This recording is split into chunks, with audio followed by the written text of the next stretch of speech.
Hello friends.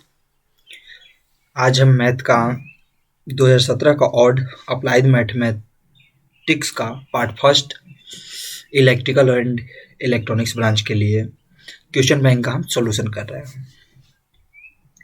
इसमें हम बता दे रहे हैं कि जो स्टूडेंट जिनका कैरी पेपर है, ये जो अभी तक कुछ पढ़े नहीं हैं और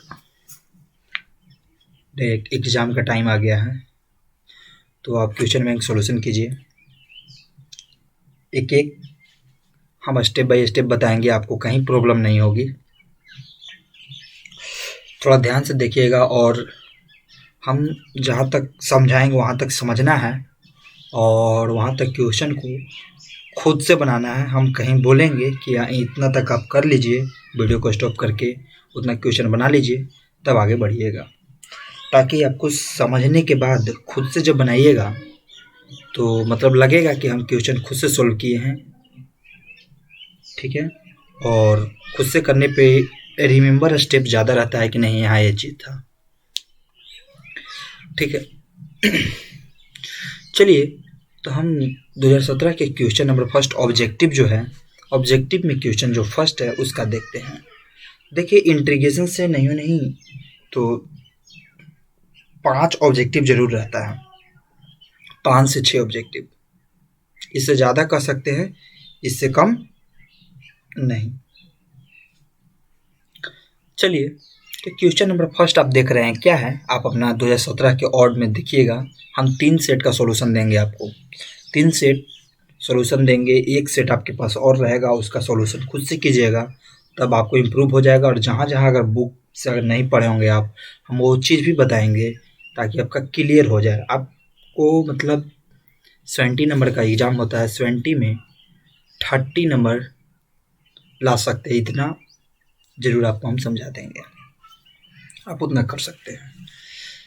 क्योंकि आप जनरली उतना तो ज़रूर पढ़े हैं, इंटीग्रेशन ज़रूर पढ़े होंगे, भले आपका पेपर निकला हो या नहीं निकला हो। ठीक ना, इंटीग्रेशन आप ज़रूर पढ़े होंगे, लगभग सभी टॉपिक टच किए होंगे, कुछ टॉपिक टच नहीं किए होंगे, कुछ समझ में नहीं आया होगा।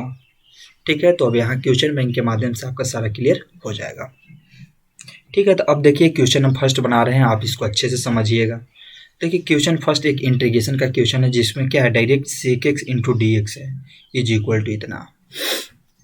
देखिएगा कि इंटीग्रेशन जो है, इंटीग्रेशन का कुछ फार्मूला आप मेरा फर्स्ट वीडियो देखे होंगे, तो इसमें कुछ फार्मूला बताए थे कि फार्मूला आप याद कर लीजिएगा इंटीग्रेशन और डिफ्रेंशिएशन के साथ।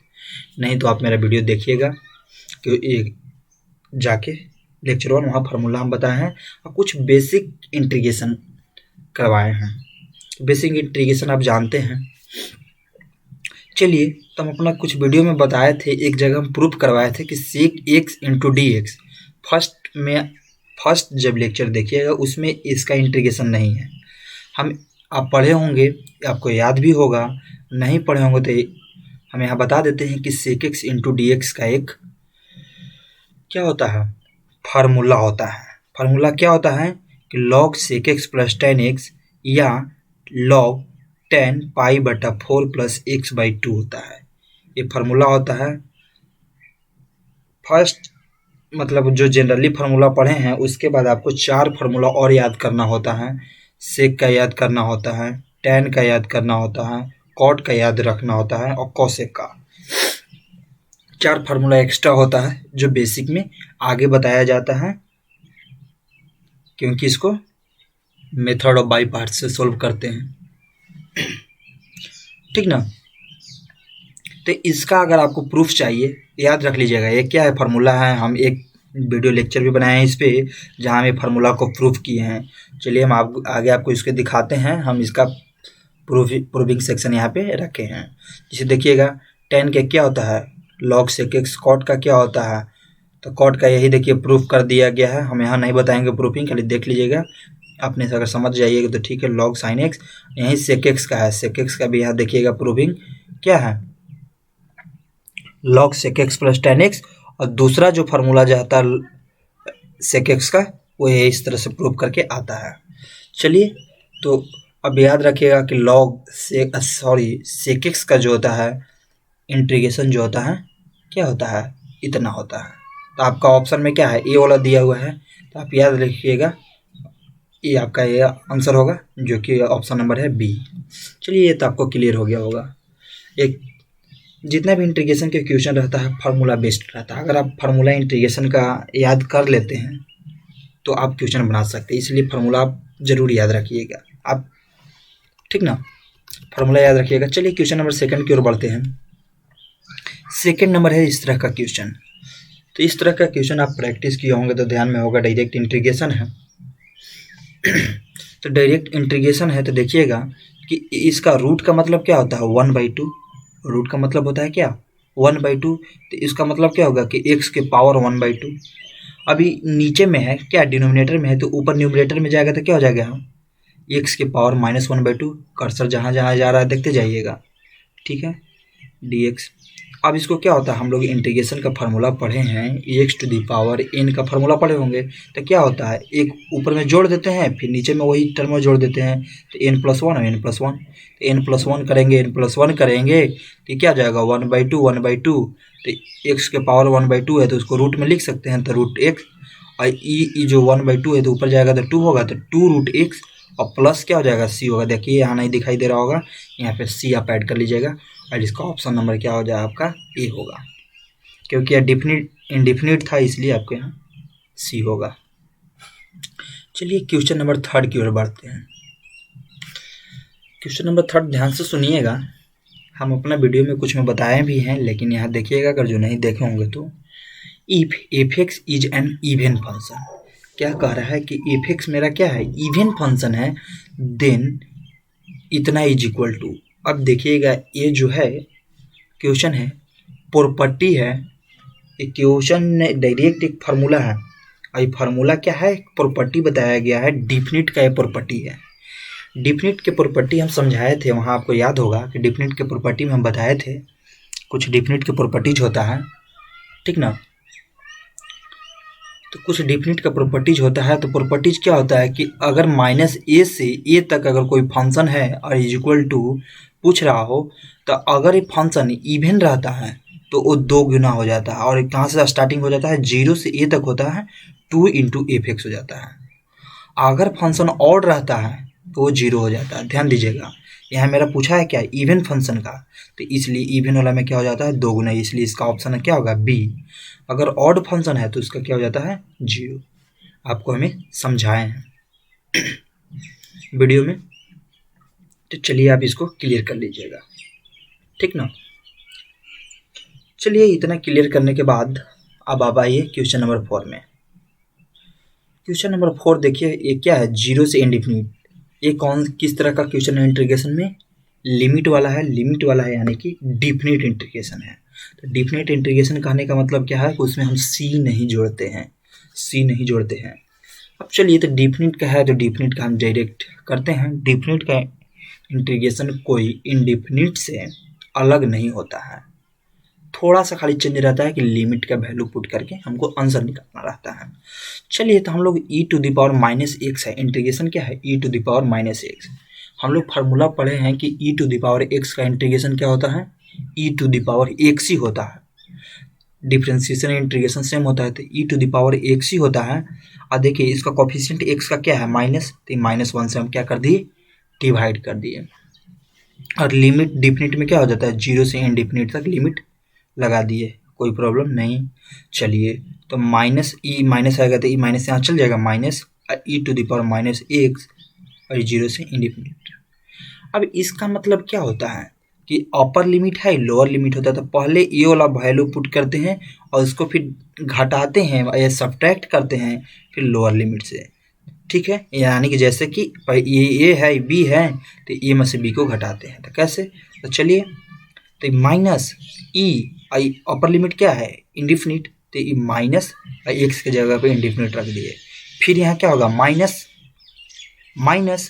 लेकिन माइनस तो रखें, लेकिन ये क्या था, ये माइनस था ना, अगर माइनस था तो माइनस इंटू माइनस क्या हो जाएगा, प्लस हो जाएगा। जैसे माइनस तो हमको मेरा फार्मूला कह रहा है, आई टर्मो है माइनस में, तो माइनस माइनस क्या हो जाएगा, प्लस हो जाएगा। और e⁻⁻ आई एक्स लोअर लिमिट अब पुट करना है हमको, तो क्या हो गया, 0। ठीक है, तो अपर लिमिट और लोअर लिमिट यहाँ पुट कर दिए। अब देखिए इसका मतलब क्या होता है कि -1, देखिए e to the power minus indefinite है, तो माइनस इंडिफिनिट है तो इसको क्या लिख सकते हैं 1 बाई ई इंडिफिनिट। इसी तरह से इसको भी क्या लिख सकते हैं कि 1 by e to the power 0। अब देखिएगा कर्सर यहाँ है कि -1 बाई इंडिफिनिट का वैल्यू क्या हो जाता है 0, जिसे देखिएगा कह रहा है इसका मतलब क्या होगा e to the power indefinite. Indefinite का मतलब होता है कि 7 8 10 इंक्रीजिंग ऑर्डर, मतलब बढ़ते जा रहा है बढ़ते जा रहा है। मतलब अगर कोई भी संख्या के अगर पावर इंडिफिनिट रखे तो उसका वैल्यू भी क्या होगा इंडिफिनिट होगा। जैसे हम 2 के स्क्वायर करते हैं तो 2 के स्क्वायर करते हैं तो क्या होता है 4, 2 के क्यूब करते हैं तो 8, मतलब संख्या बढ़ते जाता है। तो इसी तरह से ये इंडिफिनिट है, तो इंडिफिनिट है तो क्या होगा इसका वैल्यू भी इंडिफिनिट होगा। इसका वैल्यू भी इंडिफिनिट होगा, इसलिए इसका क्या लिख दिए 1 बाई इंडिफिनिट। और 1 बाई इंडिफिनिट हुआ तो अगर कोई भी संख्या एक नंबर को इंडिफिनिट, मतलब हम जान नहीं रहे हैं कि क्या है इंडिफिनिट तरीका से, मतलब इंडिफिनिट से भाग हुआ तो मतलब क्या होगा एकदम 0.0 कुछ कुछ आएगा, यानी कि 0 के बराबर होगा। इसलिए इसका वैल्यू क्या होगा 1 बाई इंडिफिनिट का 0 होता है। समझ गए? ठीक है। अब इसी तरह से आप ये भी जानते होंगे कि किसी भी संख्या के पावर अगर 0 हो तो उसका वैल्यू क्या होता है 1 होता है। तो ऊपर में था 1 है, नीचे में भी था 1, तो 1 बाई 1 इज इक्वल टू 1। तो आप समझ गए होंगे कि इसका वैल्यू क्या हो गया 0, इसका वैल्यू हो गया 1, तो 0 + 1 इज इक्वल टू 1। यहाँ तक कोई दिक्कत नहीं है। चलिए ठीक है। क्वेश्चन नंबर 4 समझने के बाद क्वेश्चन नंबर 5 में आइए। देखिए 2 को इंडिफिनिट से दिया, 5वां नंबर भी क्वेश्चन इंटीग्रेशन से ही है। मतलब समझिए कि इंटीग्रेशन से आपका ऑब्जेक्टिव लगभग 5 से 6 रहता है, ऊपर कर सकते हैं नीचे नहीं। अब देखिए cos 2x, इसको आप आसानी से इंटीग्रेट कर लेते हैं तो sin 2x/2। अब क्या है जैसे लिमिट था 0 π/4 इस तरह से रख दिए। तो अब यहाँ क्या कहता है कि पहले अपर लिमिट पुट करना है x के जगह पे, तो क्या किए 2 और x के जगह पे π/4 रख दिए, और इसी माइनस घटाना रहता है तो फिर sin 2 और फिर लोअर लिमिट तो 0/2। तभी क्या हो जाता है ये एंगल में है तो 2 से 2 कट जाएगा, तो क्या हो जाएगा π/2 या नीचे डिवाइडेड/2, ये क्या हो गया sin 0/2। तो इसका क्या होता है sin π/2 का वैल्यू 1/2, और इसका क्या होता है 0/2, तो क्या हो गया 1/2 हो गया। तो इस तरह से इसका हम क्या करते हैं सॉल्यूशन करते हैं। चलिए यहाँ तक डिफिनिट तक कर लिए। अब देखिए पहले 2 क्वेश्चन आपका इनडिफिनिट से दिया, 3 क्वेश्चन डिफिनिट से दिया, 5 क्वेश्चन, छठा क्वेश्चन दे दिया आपका क्या एरिया ऑफ कर्व आपको पढ़ना है। तो देखिए छठा क्वेश्चन एरिया ऑफ कर्व से दिया, तो एरिया ऑफ कर्व में क्या दिया देखिएगा एरिया ऑफ कर्व का क्वेश्चन कि कह रहा है कि the area of the region bounded by 2 curve इतना एंड इतना एंड 2 लाइन्स इतना x इक्वल टू इतना x between perpendicular to x axis. आप क्वेश्चन की एक बार 2 बार पढ़िए। इस तरह का क्वेश्चन अगर नहीं समझ में आए तो एक बार 2 बार पढ़िए। अगर नहीं समझ में आए उसके बाद तो हिंदी में दिया हुआ रहता है क्वेश्चन, हिंदी वाला पढ़िए, कहीं ना कहीं तो आपको जरूर समझ में आएगा।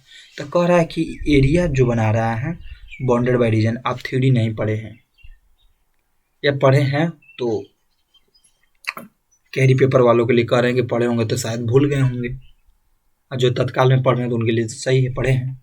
तो इसमें क्या होता है कि हम क्या एक्सिस ले लिए x और y। अब कह रहा है कि y बराबर इतना और y बराबर इतना दिया हुआ है, अर्थात मान लें कि एक लाइन y बराबर ऐसे है, एक y बराबर ऐसे है, मतलब एक फाई एस है और एक साई एस है। ऐसा ही एक फाई है और ये क्या है साई है।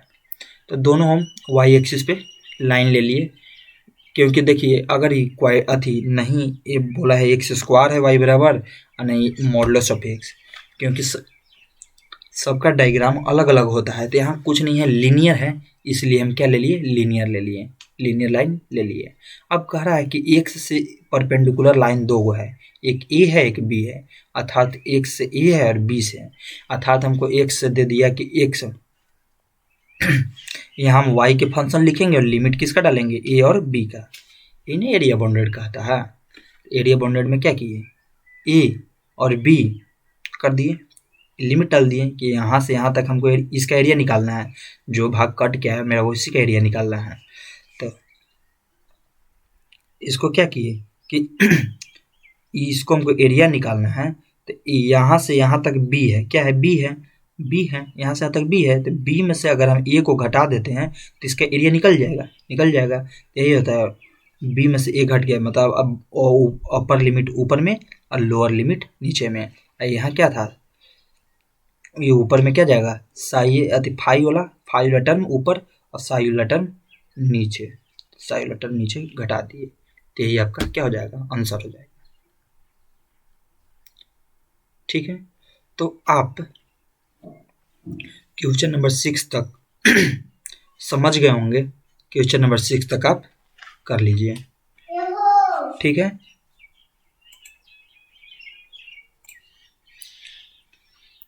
अगर आप इतना बना लिया हूं तो अब आगे देखिएगा। अब आगे है डिफरेंशियल इक्वेशन से क्वेश्चन। देखिए, सबसे पहले हम बता दें कि अभी तक आप इंटीग्रेशन से क्वेश्चन बना रहे थे। इंटीग्रेशन में 3 चीज़ पढ़ना था आपको, इनडेफिनिट पढ़ना था, डिफिनिट पढ़ना था और एरिया ऑफ कर्व पढ़ना था। ये 3 चीज़ से क्वेश्चन आपको पूछा, जो आप देख लिए किस तरह का क्वेश्चन पूछता है। आगे 2 हम और बताएंगे, उसमें क्लियर कर देंगे टोटल कि किस किस टाइप का क्वेश्चन पूछता है, आपको भी आइडिया आ जाएगा। चलिए, अब अगला है कि आप यहाँ से आपको डिफरेंशियल इक्वेशन से क्वेश्चन पूछता है। डिफरेंशियल इक्वेशन से भी 5-6 क्वेश्चन रहता है। इंटीग्रेशन के बाद डिफरेंशियल इक्वेशन ही एक ऐसा टॉपिक है जिससे आपको अच्छा खासा क्वेश्चन रहता है। आपको मार्क उठाने के लिए एग्जाम में ऑब्जेक्टिव कम से कम 15 क्वेश्चन आपको अच्छे से बना के आना होगा। जो हम इतना मतलब दावे के साथ कर सकते हैं कि आप इंटीग्रेशन में definite, indefinite, area of curve और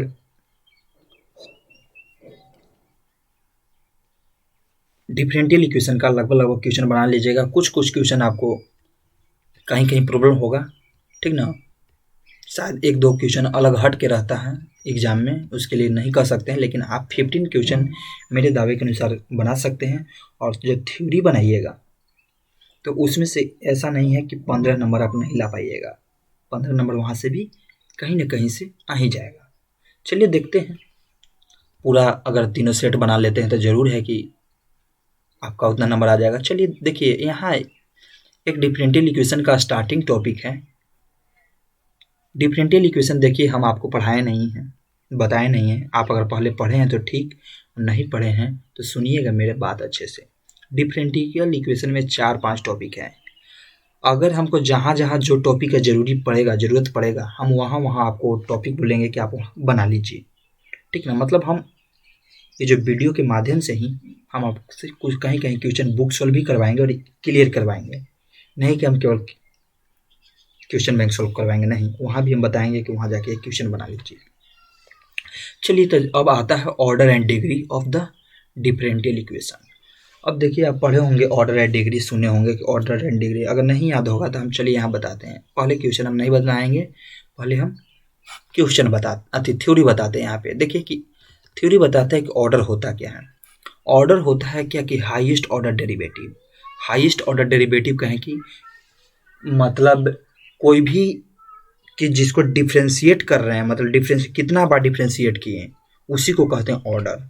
और डिग्री किसको कहते हैं कि degree of differential equation is the degree of highest order derivative. मतलब कि जो हाईएस्ट ऑर्डर डेरिवेटिव होता है, मतलब जितना बार डिफ्रेंशिएट किए हैं उसका पावर जो है वही डिग्री कहलाता है। अगर नहीं समझे होंगे तो चलिए आते हैं क्यों, एक एग्जाम्पल लेकर, 2-3 एग्जाम्पल लेकर हम आपको समझाते हैं। जैसे देखिएगा मेरा कर्सर है यहाँ डिफरेंशियल इक्वेशन दिया गया है, ठीक ना। यहाँ डिफरेंशियल इक्वेशन दिया है। डिफरेंशियल इक्वेशन का पहचान है कि उसमें क्या होता है, आर्बिट्ररी कांस्टेंट जैसे ABC 1 2 3 नहीं रहता है, ठीक ना। चलिए तो यहाँ देखिए हाईएस्ट ऑर्डर डेरिवेटिव इसमें क्या है, ये dy/dx एक बार डेरिवेटिव किया गया है। ये क्या किया है, d2/dx 2 बार डेरिवेटिव किया है। y है जो डेरिवेटिव नहीं है, मतलब डिफ्रेंशिएट नहीं है। डेरिवेटिव का मतलब डिफ्रेंशिएशन, तो इसका डिफ्रेंशिएशन कितना बार है, 2 बार। 2 बार है ना, हाईएस्ट डेरिवेटिव खोजा जाता है, तो हाईएस्ट 2 बार। तो हम क्या बताया था, ऑर्डर का डिफिनेशन बताया था कि हाईएस्ट ऑर्डर डेरिवेटिव, तो हाईएस्ट ऑर्डर डेरिवेटिव तो क्या है 2, और उसका पावर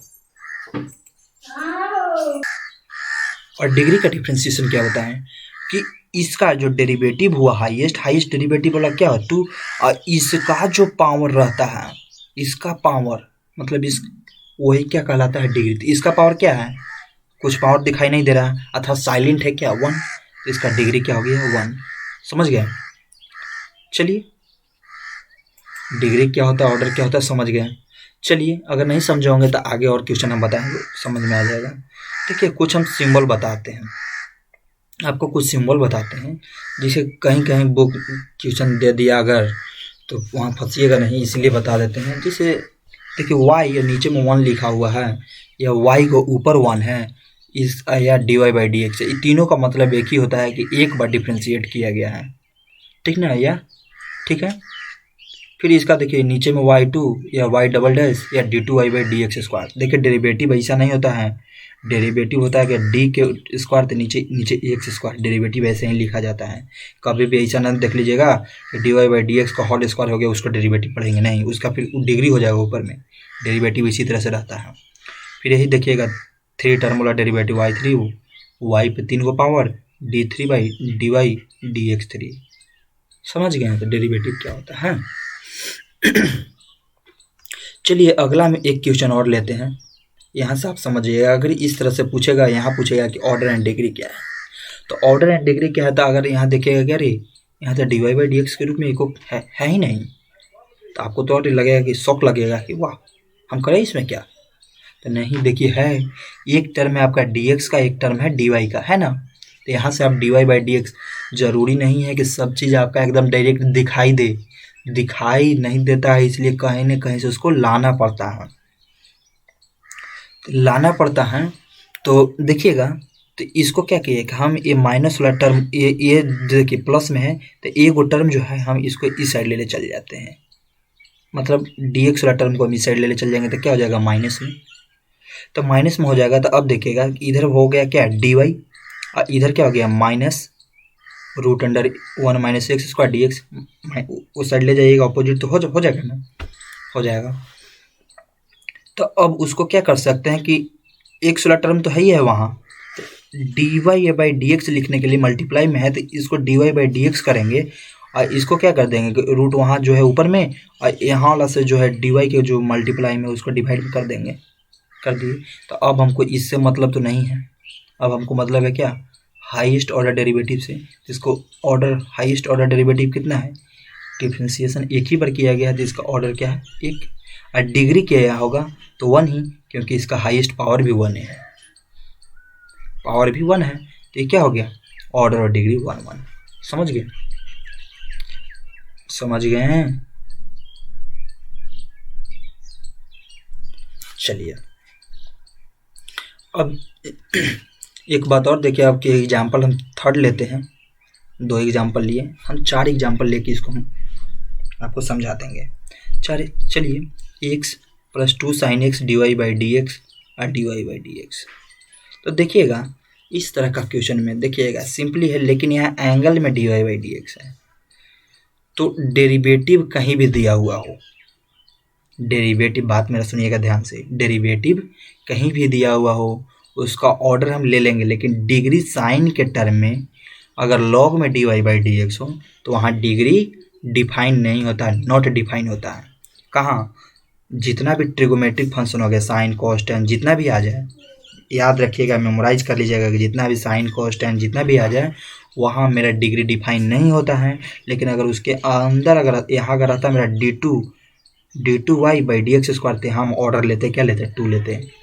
हाईएस्ट ऑर्डर डेरिवेटिव हम गिन सकते हैं, लेकिन डिग्री के लिए कंडीशन लगता है कि एंगल में हो, जिसका साइन के एंगल में हो, लॉग के एंगल में हो, वहाँ हम डिग्री नॉट डिफाइन करते हैं। याद रहेगा ना, ये बात याद रखिएगा, नहीं तो जब भी आपको भूल जाते हैं तो वीडियो देख के याद कर लीजिएगा। एक बात और ध्यान दीजिएगा, यहाँ नोट में हम लिखे हैं कि order and degree of differential equation are always positive integer. कहने का मतलब है कि जितना भी ऑर्डर और डिग्री रहता है हमेशा पॉजिटिव होता है। जैसे 1 हो गया पॉजिटिव, मतलब पॉजिटिव इंटीजर, निगेटिव भी नहीं रह सकता है। -1 कोई कहेगा कि डिग्री होता है तो नहीं होता है, -2 डिग्री होता है तो नहीं होता है, जब भी होता है तो क्या होता है पॉजिटिव इंटीजर होता है, 1 2 3 4 ये सब हो सकता है, डिग्री एंड ऑर्डर दोनों। चलिए, डिग्री एंड ऑर्डर में ही एक चीज़ और जानना है, कभी कभी क्वेश्चन में पूछ सकता है कि लीनियर क्या होता है। लीनियर क्या होता है, तो देखिए डिग्री जिसका 1 हो उसको कहते हैं लीनियर, और नॉन लीनियर कहते हैं जिसका डिग्री 1 से अधिक हो उसको कहते हैं नॉन लीनियर। ये बात ध्यान रखिए कि लीनियर के लिए डिग्री 1 होना चाहिए, क्या ऑर्डर नहीं, केवल डिग्री 1 होना चाहिए, और नॉन लीनियर के लिए 1 से अधिक होना चाहिए। चलिए अब ये क्वेश्चन देखते हैं। ये क्वेश्चन में अगर हम पूछेंगे कि डिग्री क्या है ऑर्डर क्या है, एक क्वेश्चन हम देखें तो इस तरह के क्वेश्चन देखें तो यहाँ देखिएगा कि डिग्री क्या ऑर्डर क्या होगा। देखिए इसमें डेरिवेटिव कितना है 3 है, इसमें क्या है 1 है। अभी कहिएगा अगर यहाँ हाईएस्ट पावर 3 तो नहीं, पहले हमको ये नहीं देखना है, पहले हमको क्या देखना है कि हाईएस्ट ऑर्डर डेरिवेटिव जहाँ मिले उसी का पावर डिग्री लेते हैं, ठीक ना। नहीं कि हम इसका डेरिवेटिव उठा लिया इसका हम पावर में डिग्री लेंगे, नहीं, गलत होगा। जिसका डेरिवेटिव लेंगे उसी का पावर लेंगे, उसी का डिग्री बनेगा। यही हम फार्मूला लिखे हैं। तो यहाँ देखिए डी क्यू इतना है तो यहाँ ऑर्डर क्या हो गया 3 हो गया, और इसका जो पावर है क्या है 2 है, अर्थात डिग्री मेरा 2 हो गया।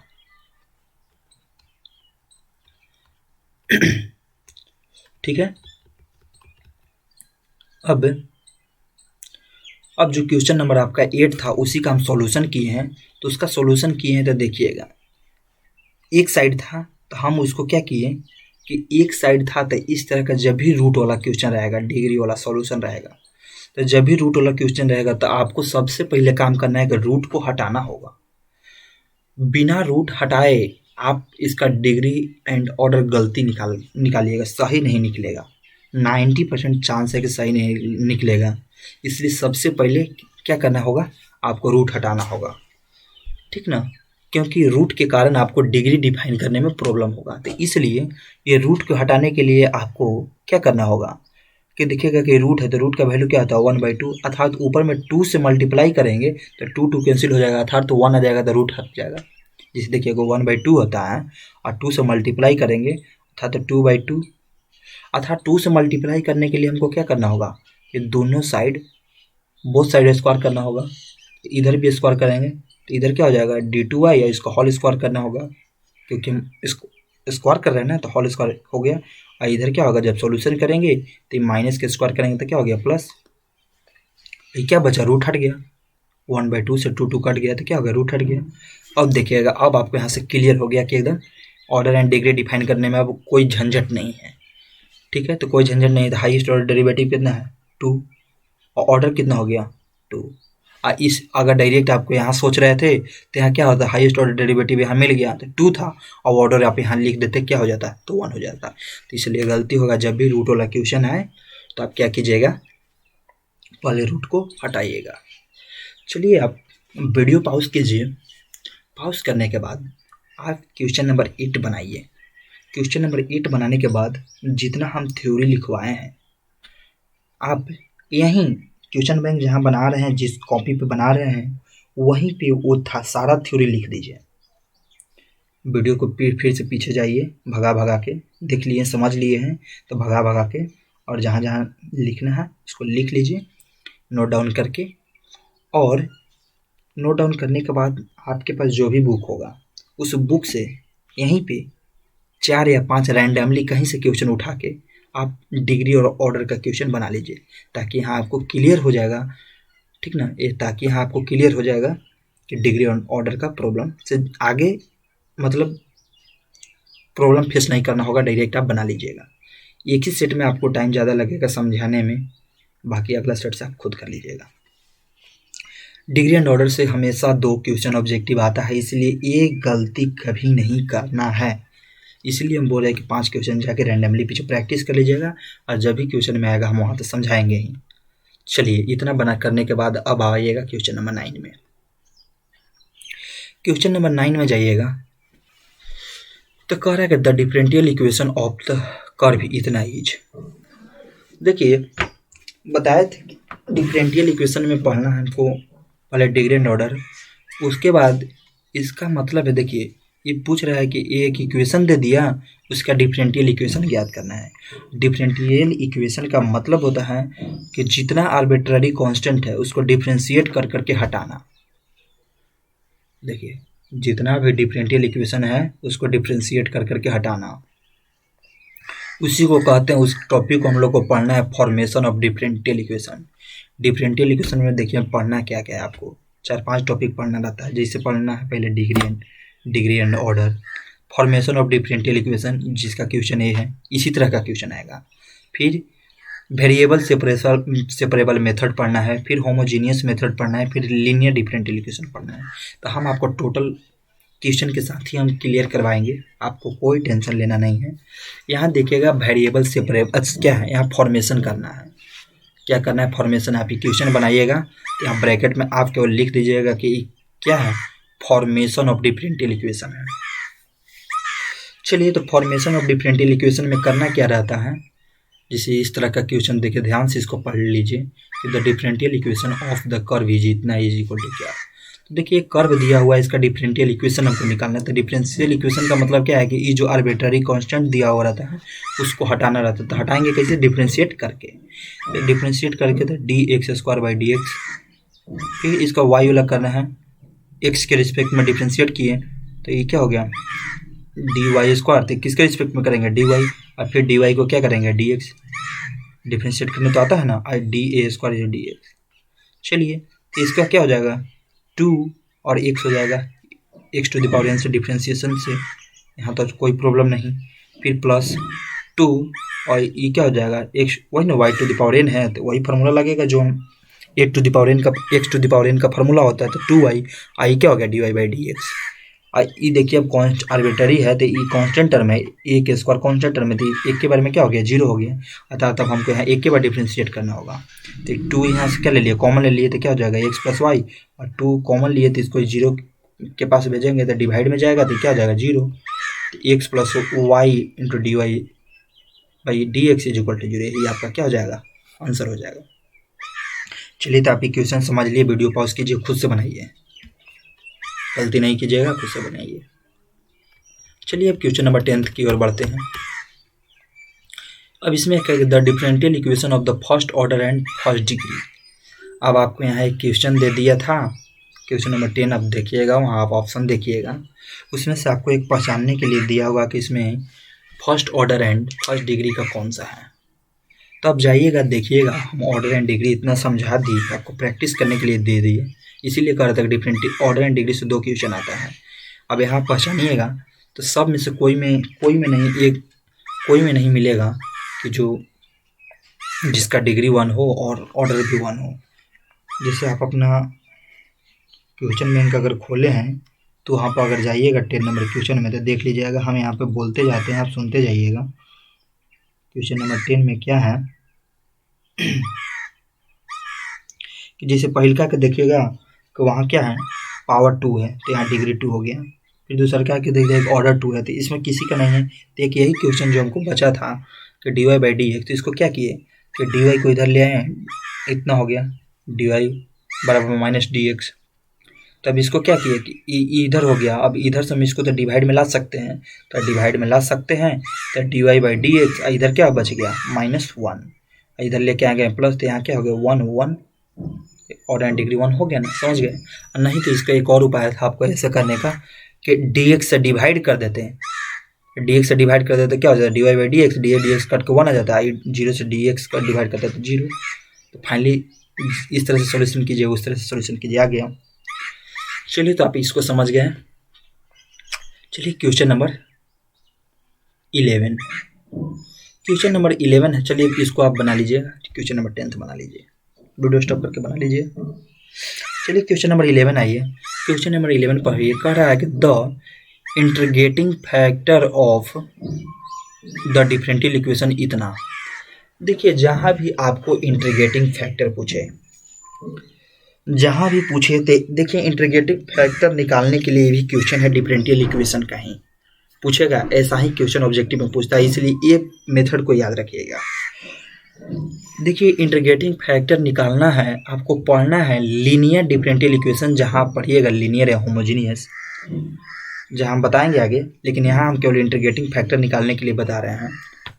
तो लीनियर डिफरेंशियल इक्वेशन आपको पढ़ना है, उसी में आपको इंटीग्रेटिंग फैक्टर निकालने के लिए पूछता है। तो कोई भी डिफरेंशियल इक्वेशन के इंटीग्रेटिंग फैक्टर निकालते कैसे हैं आप सीखिएगा। सबसे पहले कि इंटीग्रेटिंग फैक्टर देखिए, हम यहाँ एक कुछ पेज का फोटो खींच के लगाए हैं। यहाँ क्या है कि कोई भी डिफरेंशियल इक्वेशन होगा जिसका इंटीग्रेटिंग फैक्टर निकालना होगा, उसको इस रूप में होना चाहिए। किस रूप में? dy/dx प्लस py/q में। ये कॉपी पे नोट डाउन कर लीजिएगा यहीं पे। जहाँ क्या है कि जहाँ where p and q are function of x या कांस्टेंट, जहाँ क्या है कि p और q जो है x का फंक्शन होगा या तो कांस्टेंट होगा। तो यही कह रहा है कि find the integrating factor. Integrating factor का फॉर्मूला यही होता है, ध्यान लिख लीजिएगा, e/p/dx। चलिए, हमको इतना ही से मतलब है, आगे हमको अभी कोई मतलब नहीं है, आगे हम लीनियर पढ़ाएंगे तब वहाँ मतलब है। चलिए अब इसको सॉल्यूशन कैसे करते हैं। सॉल्यूशन करते हैं तो देखिएगा कि जो आपके पास जो इक्वेशन दिया हुआ था, जो हम बताएं कि किस फॉर्म में होना चाहिए, देखिएगा कर्सर मेरा यहाँ पे जा रहा है। थ्योरी यही ने कहा कि dy/dx py/q के फॉर्म में होना चाहिए। तो आप क्वेश्चन जो देखिएगा, क्वेश्चन रटिएगा, वो फॉर्म में है नहीं है, तो नहीं है तो उस फॉर्म में लाने के लिए क्या करना होगा।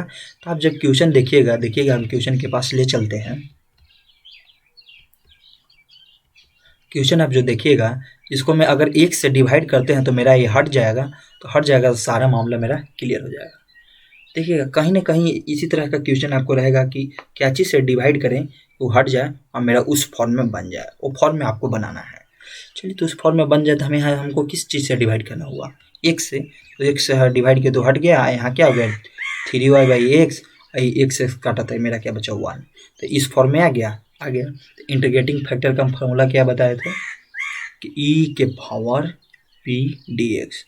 अब p क्या होता है? तो p देखिएगा y के साथ जो मल्टीप्लाई वही p है, तो y के साथ कितना मल्टीप्लाई है 3/x, और q बराबर क्या है 1। तो q से तो हमको मतलब नहीं है, p/dx है, तो p बराबर इतना है। तो अब देखिए कि जो इंटीग्रेटिंग फैक्टर है, तो p बराबर क्या आया मेरा इतना 3/x, तो e/3/x इंटू dx।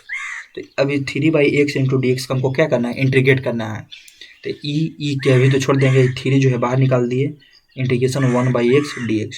और 1/x का क्या होता है? log x होता है, यही ना होता है, log x होता है, तो log x लिख दिए। यहाँ 3 तो मल्टीप्लाई में ही है, तो e3 का मतलब क्या होता है?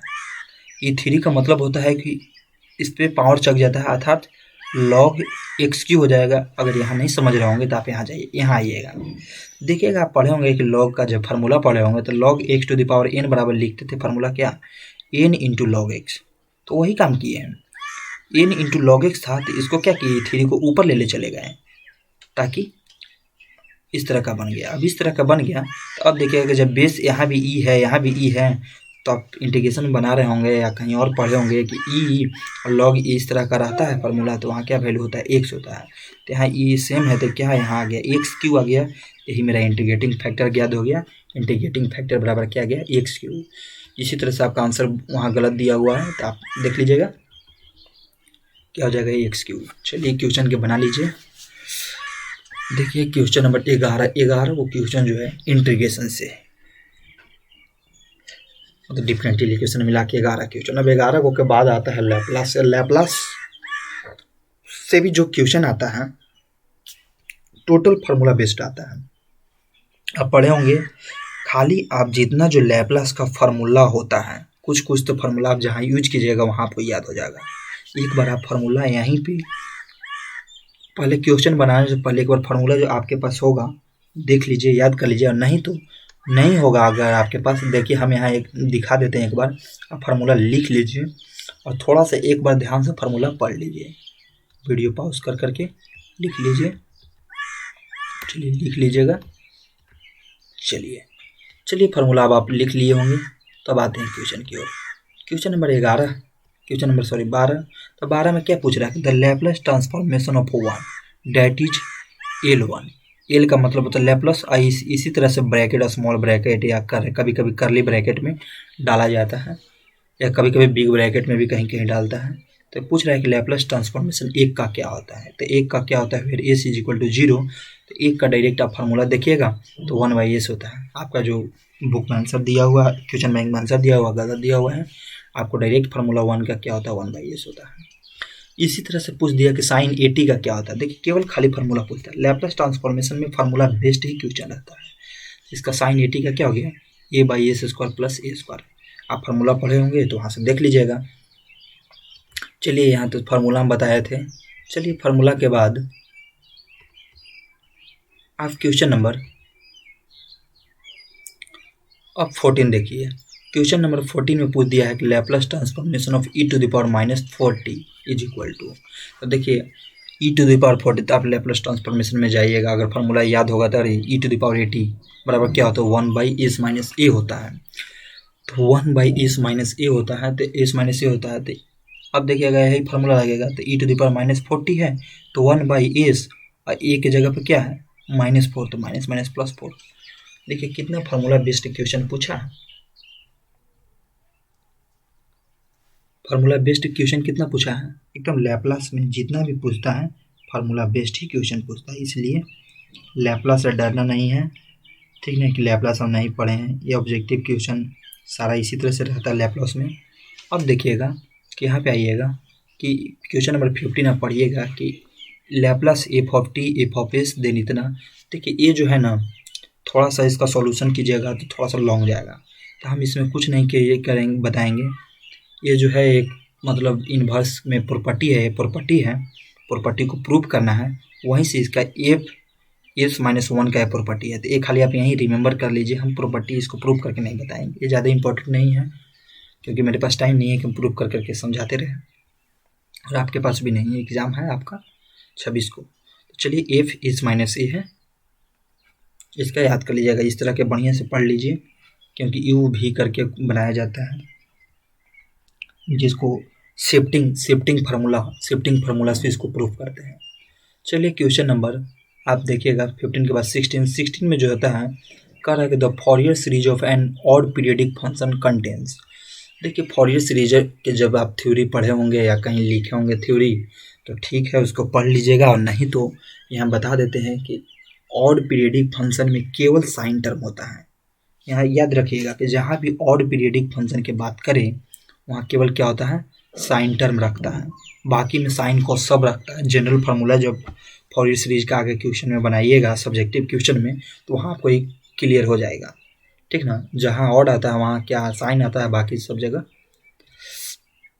इवन रहता है। चलिए 15 के बाद क्वेश्चन नंबर 16 के बाद अब क्वेश्चन नंबर 17 है। 17 नंबर क्वेश्चन में देखिएगा, 17 नंबर क्वेश्चन की f(1) से इतना, तो इसमें एग्जिस्ट अपोजिट देन बिटवीन क्या है x2 and x1 there exist, यही ना। एक मिनट तो हम भी क्वेश्चन देख लेते हैं। तो